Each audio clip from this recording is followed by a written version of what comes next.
आपकी एक सब्सक्रिप्शन हमें बेहतरीन वीडियोस बनाने का हौसला देती है। चैनल को सब्सक्राइब करें और बेल आइकन भी साथ दबा दें। मुझे अपनी सास और ससुर का लंबा प्रोग्राम देखने का बहुत ज़्यादा शौक था। जब भी रात को जागती सास और सिसारा के कमरे से बस एक ही आवाज़ सुनाई देती, थोड़ी देर और बस थोड़ी देर सब्र कर लो। लेकिन सास कहती थी अब मुझसे बर्दाश्त नहीं होता। मैं जब भी इस तरह की आवाज़ें सुनती तो दिल ही दिल में उलझन लगती। मैं जानना चाहती थी कि आखिर सिसारा ऐसा क्या करते हैं कि सास की हिम्मत जवाब दे जाती है। एक रात मैंने राज जानने के लिए अंदर छिपने का फैसला किया, लेकिन इस रात मेरे होश उड़ गए क्योंकि ससुर दोस्तों कहानी से मुकम्मल लुत्फ़ा उठाने के लिए वीडियो को आखिर तक जरूर देखिएगा और मेरे साथ रहिएगा। मेरा नाम राबिया है। मैं पाकिस्तान के लाहौर शहर के एक गांव में रहती हूँ। मैं एक गरीब खानदान से ताल्लुक़ रखती हूँ। इस दुनिया में मेरी मां के सिवा मेरा कोई नहीं। इसलिए जब मेरी मां ने मेरी शादी की तो सिर्फ इस शर्त पर कि वह अपनी बेटी के साथ उसके ससुराल में रहेगी।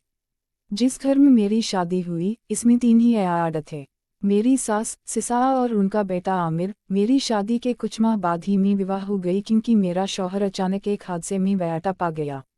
यह मेरे लिए एक बहुत बड़ा सदमा था। मैं अपनी मां के साथ ससुराल में ही रहने लगी क्योंकि पिछले घर बेचकर मेरी मां ने मेरी शादी कर दी थी और खुद मेरे साथ ससुराल आ गई थी। इसलिए मेरी मां का अब दूसरा कोई सहारा नहीं था। मेरे शौहर के इंतकाल के बाद मेरे ससुराल के हालात बिल्कुल ही बदल गए थे। मेरे सिस की सदिस्थ जिंदगी कुछ अजीब हो गई थी।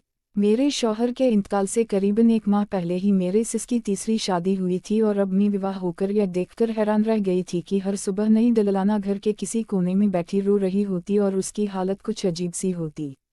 कई बार तो मैंने सास को बड़ी तरह निंगाट हुए भी देखा था और कई बार वह पेट पर हाथ रखे फूट फूट कर रो रही होती थी, लेकिन मेरे पूछने पर हमेशा खामोश हो जाती थी और शर्म से नजरें झुका लिया करती थी।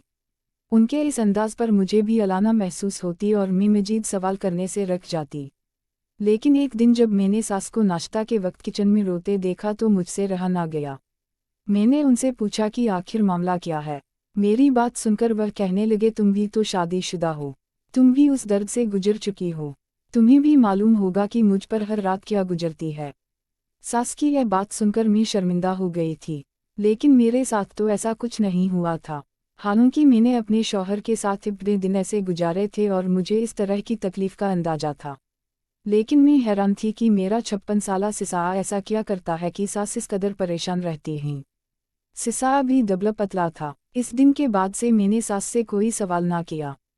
तो इस दिन तक मैं खामोशी से उनकी हालत देखती रही और दिल ही दिल में अपने सिसारा की ताकत पर हैरान होती रही।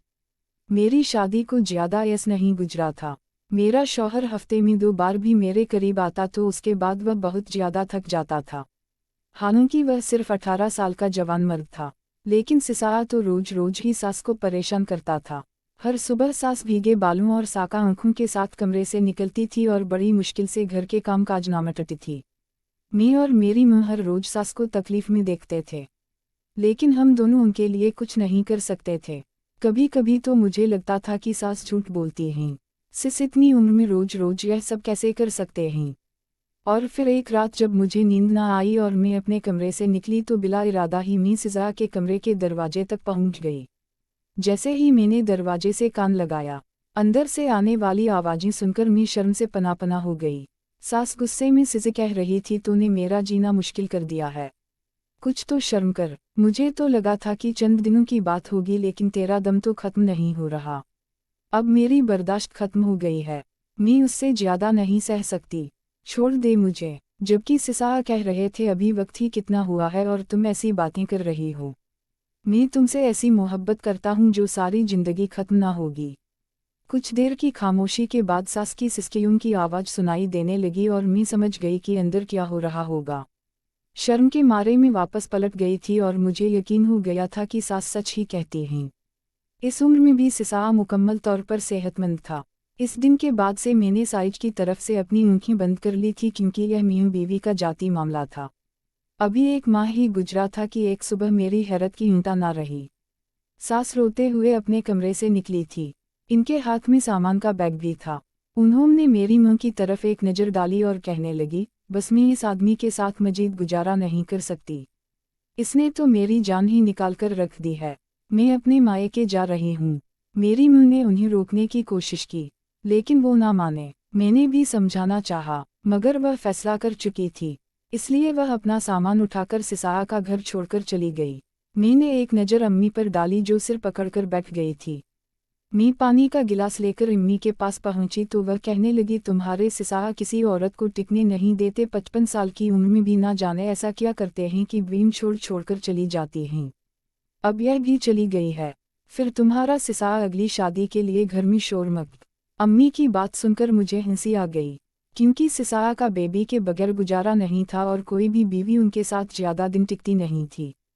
हालांकि मेरी यह वाली सास बहुत अच्छी थी, घर के कामकाज में भी माहिर थी और सिसाआ का भी बहुत ख्याल रखती थी। लेकिन बंद दरवाजों के पीछे क्या होता था, यह तो कोई भी नहीं जानता था। 55 साल की उम्र में भी ना जाने कहां से इतनी ताकत आ गई थी कि वह बीवियों को परेशान करके रखते थे। यह दिलाना भी अम्मी ने बड़ी मुश्किल से तलाश की थी। थोड़ी गरीब थी, इसलिए इसके घर वालों ने इसे 50 साला बूढ़े के साथ रुखसत कर दिया था। जब मेरी शादी हुई थी, इस वक्त मेरी पहली सास जिंदा थी और सब कुछ बिल्कुल ठीक था। लेकिन इसके बाद जब सास का इंतकाल हुआ तब से ही सिसाआ की शादियों का सिलसिला शुरू हो गया। ना जाने मेरी पहली सास किस तरह सिसाआ को झेलती थी, लेकिन जो आने वाली सास थी वह तो चंद दिनों में वापस जाने को मुनासिब समझती। जब मेरी शादी होकर मैं यहाँ आई तो मैंने खुद अपनी आंखों से देखा कि हर सुबह जवान सास का क्या हाल होता था। मैंने अम्मी को दिलासा दिया और कहा कि अब फिक्र ना करें, सब कुछ ठीक हो जाएगा। लेकिन यह बात मैं भी जानती थी और उम्मीद भी कि इतनी जल्दी कुछ भी ठीक नहीं होगा, और वाकई ऐसा ही हुआ। तो दिन भी नहीं गुजरे थे कि सिसाआ ने घर में शोर मचा दिया कि नादिया चली गई है तो क्या हुआ, मेरे लिए किसी नई दुल्हन को ले आओ, मैं अकेला नहीं रह सकता। अम्मी ने सिर पीट लिया और सिसाआ से कहा, जब तक तुम्हारी हरकतें नहीं सुधरते मैं तुम्हारी शादी नहीं करवाऊंगी, वैसे भी ना अभी तुम्हारे निकाह में है, उसे मनाकर वापस लेकर आओ। सिसे हाथ जोड़कर कहने लगे, वो तो बहुत शर्म वाली थी, हाथ लगाते ही चीखने लगती थी। मुझे ऐसी बीवी नहीं चाहिए, अब की बार कोई दरमियानी उम्र की तंदुरुस्त औरत चाहिए जो मेरा साथ निभा सके। नादिया तो बहुत नेक थी। सिसाआ की पाआमेज़ सुनकर मेरा मुंह काल का खुला रह गया। अम्मी गुस्से में मोड़कर कमरे में चली गई और मैं शर्म से नजरें झुकाकर बैठ गई। सिजे तो जैसे 181-19 साल के लड़के की तरह पाआमेज़ों की पाआसटा सुना रहे थे, जबकि खुद 56 साल के थे और सिर के तमाम बाल सफ़ेद हो चुके थे। अम्मी ने सिजे की बात को नज़रअंदाज कर दिया था, लेकिन सिजे की जद वहीं की वहीं थी। ना वह खाना खा रहे थे, ना किसी से बात कर रहे थे, उन्हें बस शादी करनी थी। सिसाआ ने खुद को कमरे तक महदूद कर लिया था। आमी मुन्ना में गुस्से से कहने लगी, इतने बुढ़ापे में भी उनका अकेलापन खत्म नहीं होता। कितने लोग बीवी के मरने के बाद यहाँ रहते हैं, लेकिन इसे तो बस बीवी चाहिए और वह भी अपनी मनपसंद की। इस उम्र में इसे कौन लड़की देगा, मैं कहाँ से ऐसी दुल्हन तलाश करके लम। अब तो गरीब घरानों की लड़कियां भी उसका नाम सुनकर कानों को हाथ लगाती हैं। उसकी सहायता दौड़ दौड़ तक फैल गई है कि यह बीवियों को इस कदर तंग करता है। अम्मी की बात सुनकर मैं सोच में पड़ गई। मैंने अम्मी से कहा, मेरी एक दोस्त नाबल है, तलाक याटा है, घर में बैठी है, अगर आप कहीं तो रिश्ते की बात चलाती हूँ।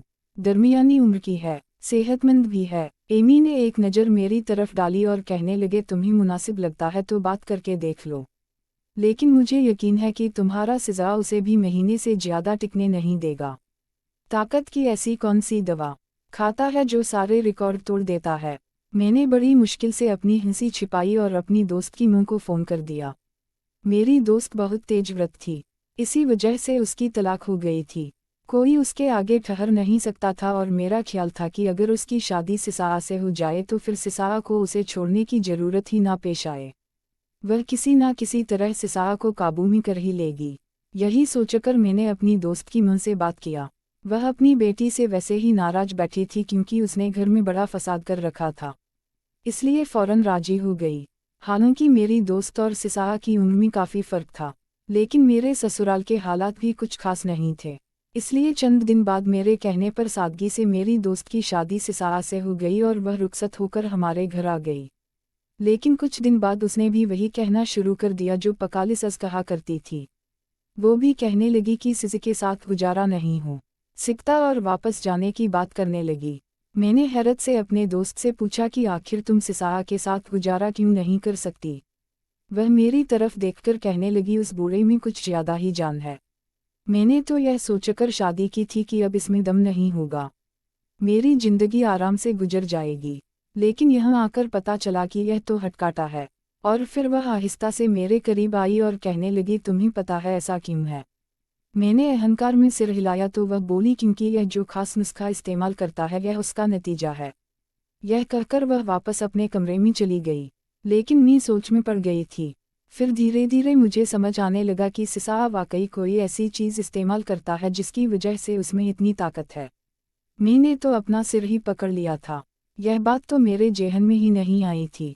फिर मैंने जब लफ्ज़ों में उम्मी यानी अम्मिटा को यह बात बताई तो अम्मी कहने लगी, पता तो कर सिसाआ कौन सा नुस्खा इस्तेमाल करता है। ऐसा ना हो कि यह अपनी दवा की वजह से नई दुल्हन की भी जान ले ले और वह भी भाग जाए। मैंने कानों को हाथ लगाते हुए कहा, अम्मी तुम इन मामलात से दूर ही रहो। पहले ही विवाह होकर यहाँ बैठी हो। तुम्हारे खर्चे के साथ साथ अब तो मेरा खर्चा भी सिसाआ ही उठाता है। फिर मैं कैसे सिसाआ के मामलात में दखल अंदाज़ी कर सकती हूँ? मेरी बात सुनकर अम्मी मज़बटा अंदाज में सिर हिलाने लगी, क्योंकि हमारा सब कुछ सिसाआ के दम से ही था। इसलिए अम्मी ने सिसाआ को काबू में रखने के लिए उनकी शादियां करवाना शुरू कर दी थी। लेकिन कोई दुल्हन टकटी ही नहीं थी। जो भी आती कुछ दिनों बाद खामोशी से घर छोड़कर चली जाती और सिसाआ फिर नई शादी के लिए जद करने लगते। अब तो हमें समझ आ गया था कि दिलांग क्यों भाग जाती थी। मेरी दोस्त भी अब मुश्किल 1 महीना ही ठहरी और उसके बाद एक दिन वह खामोशी से अपना सामान बांधकर सिसाआ से तलाक लेकर चली गई। उसके जाने पर सिसाआ बहुत अयासाड़ा हो गए और रोते हुए कहने लगे, मेरी किस्मत में बीवी का सुकून लिखा ही नहीं। मैं अपना आखिरी वक्त तहाँ नहीं गुजारना चाहता। सिसाआ की हालत बहुत खराब हो गई थी। बीवी के जाने का उन्हें बहुत सदमा था। वह अम्मी से कहने लगे, मैं अब कभी शादी नहीं करूँगा। यह सुनकर उमा को सुकून आ गया था। लेकिन सिसाआ ने फिर वही बात कही, मैं अकेला भी नहीं रहूँगा। सारी रात सिसाआ घर में इधर उधर चहलकदमी करते रहते और सारा दिन परेशान नजर आते। उन्हें तन्हाई बिल्कुल बर्दाश्त नहीं थी और इस बात का मुझे भी अच्छी तरह अंदाजा था। फिर मैंने सिसाआ के लिए दिलान की तलाश शुरू की और एक रिश्ते वाली से बात की तो उसने बड़ी अजीब बात कही। कहने लगी, तुम अपनी बेवा बेटी की शादी इससे क्यों नहीं करवा देती? घर की बात घर में रह जाएगी और तुम्हारी बेटी भी बस जाएगी। रिश्ते वाली की बात सुनकर अम्मी अक्काल पड़े और कहने लगी, यह तुम कैसी बात कर रही हो? मेरी बच्ची सिर्फ 18 साल की है और उसका सिसाआ 50 साल का। रिश्ते वाली ने अजीब नज़रों से अम्मी को देखा और कहने लगी, तुम अब तक इतनी ही उम्र की लड़कियों उसके लिए ढूंढ कर लाती रही हो। फिर अपनी बेटी को देने में क्या परेशानी है? तुम्हारी बेटी की रंगत बिल्कुल स्याह है। पहली शादी ही बड़ी मुश्किल से हुई थी, दूसरा रिश्ता मिलना तो और भी मुश्किल है। इसलिए बेहतर है कि तुम अब इसका मुस्तकबिल सनवार दो। जब मुझे यह बात पता चली तो मैं गुस्से में आ गई।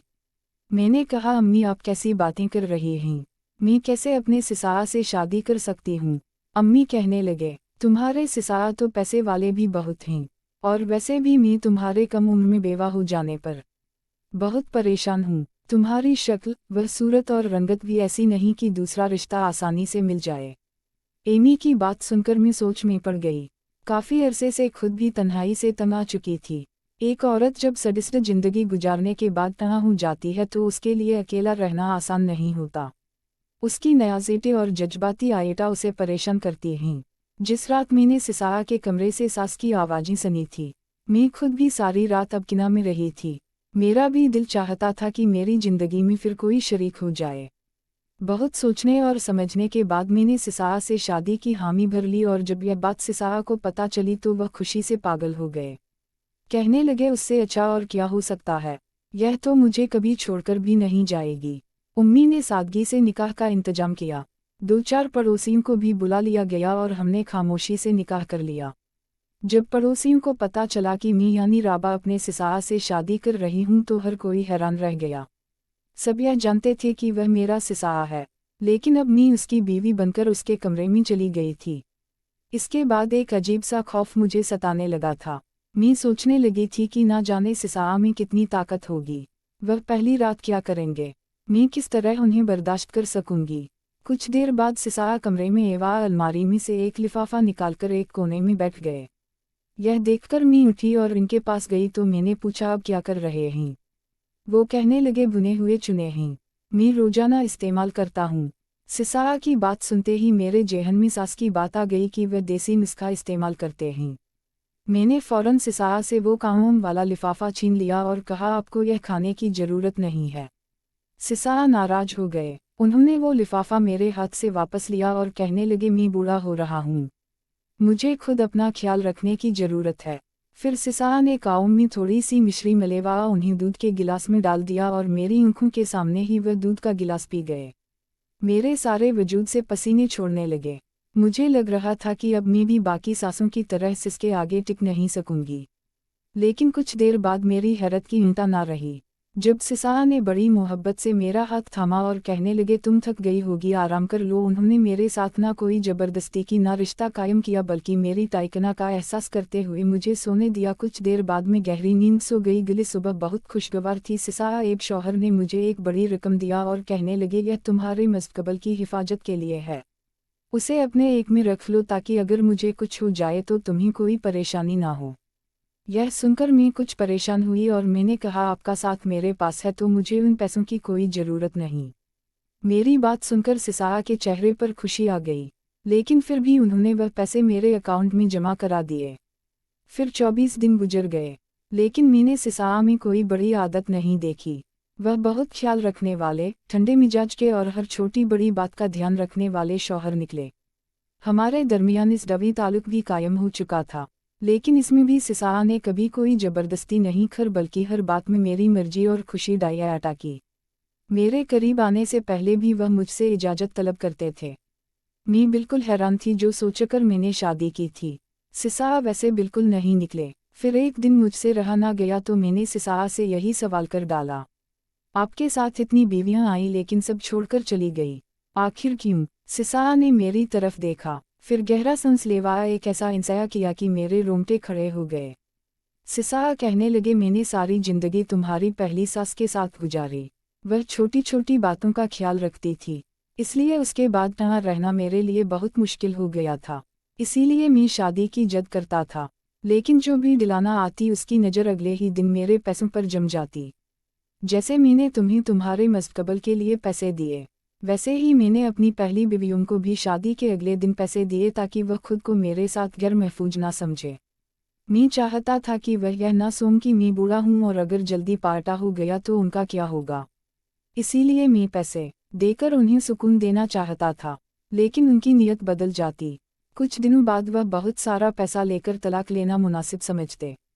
वह मुझे इस कदर परेशान कर देती थी कि मैं उन्हें छोड़ने पर मजबूर हो जाता। फिर वह खुद ही किसी बहाने से चली जाती और मैं भी उन्हें दोबारा लाने की बात ना करता, क्योंकि जो औरत सिर्फ पैसे के लिए आई हो उसे दोबारा बसाने का फ़ायदा ही क्या। मैं यही सोचकर बार बार शादियां करता रहा कि एक दिन कोई नेक बीवी मिल जाएगी जो मेरी दौलत से नहीं मुझसे मोहब्बत करेगी, लेकिन ऐसा ना हो सका। हर कोई यह सोचकर मेरी बीवी बनती कि मैं 55 साल का बूढ़ा हूँ, नावा जल्द मर जाऊंगा। लेकिन जब उन्हें पता चलता कि मैं हटकाटा हूँ तो तलाक ले लेते। फिर तुम मेरी जिंदगी में आए। तुमने बिल्कुल अपनी पहली सास की तरह मेरा ख्याल रखना शुरू किया। मैंने देखा कि तुम्हारे अंदर पैसे की कोई लालच नहीं। मैंने दूसरी बीवियों की तरह तुम्हें भी शादी के अगले दिन पैसे देकर आजमाया, लेकिन जब तुमने वह लेने से इनकार किया तो मेरी खुशी की इंतहा ना रही। तब मुझे यकीन हो गया कि मेरी जिंदगी अब सुकून से गुजरेगी। तुम मुझसे उम्र में बहुत छोटी हो, लेकिन तुमने हर तरह से मेरा ख्याल रखकर यह साबित कर दिया कि मियां बीवी के रिश्ते में उम्र कोई मानी नहीं रखती। सिसारा की बातों पर मैं बिल्कुल हैरान रह गई थी। फिर मैंने सिसारा से पूछा, अब चुने और मिश्री क्यों खाते हैं? मेरी बात सुनकर वह मुस्कुराए और कहने लगे, यह बड़ा ताकतवर नुस्खा है। इससे न सिर्फ आंखें बल्कि दिल की साइयां भी मजबूत होती हैं, मदना ताकत में भी इजाफा होता है। लेकिन मैं यह अपनी आंखों के लिए इस्तेमाल करता हूँ। वक्त के साथ मेरी बाएं कमज़ोर हो रही है और मैं नहीं चाहता कि मेरी आंखें खराब हो, बस इसीलिए रोजाना चने मिश्री और दूध का इस्तेमाल करता हूँ। सिसी की बात सुनकर मेरे चेहरे पर मुस्कुराहट आ गई। सिसारा वाकई बहुत अच्छे इंसान थे, लेकिन सबने उनकी अच्छाई का फ़ायदा उठाया। अब मैं जान चुकी थी कि जितनी भी औरतें तलाक लेकर चली गई वह सब सिसारा का बहुत सारा पैसा लौट कर गई और मेरी मां भी तो सिसारा के पैसे की खातिर ही इस घर में ठहरी हुई थी। अगर सिसारा के पास पैसा ना होता तो क्या मेरी मां यहाँ रहती? मुझे अब यह बात अच्छी तरह समझ आ चुकी थी कि यह दुनिया सिर्फ पैसे के पीछे भागती है। जब पैसा हासिल हो जाए तो रिश्तों की कोई अहमियत बाकी नहीं रहती। लेकिन मेरे सिसार ने शौहर बनने के बाद मुझे जितनी मोहब्बत दी आपने किसी जवान ने भी शायद ना दी होती। मैं उन्हें छोड़ने का सोच भी नहीं सकती थी। आज मैं अपने 55 साला शौहर के साथ एक अच्छी प्रसून और मुकम्मल ज़िंदगी गुजार रही हूँ और सच में बहुत खुश हूँ। यकीनन आज के दौर में अगर किसी औरत को एक अच्छा हमसफ़र मिल जाए तो उससे बेहतर और क्या हो सकता है। उम्र का फ़र्क सिर्फ जेहन पर असर करता है। अगर इंसान सेहतमंद और ट्वना हो तो वह एक दूसरे की आयता आसानी पूरी कर सकते हैं। लेकिन हमारे यहाँ पैसा ही सब कुछ समझा जाता है। अगर पैसा हो तो रिश्तों की लाइन लग जाती है, लेकिन अगर सुकून और मोहब्बत ना हो तो इंसान हमेशा खाली ही रहता।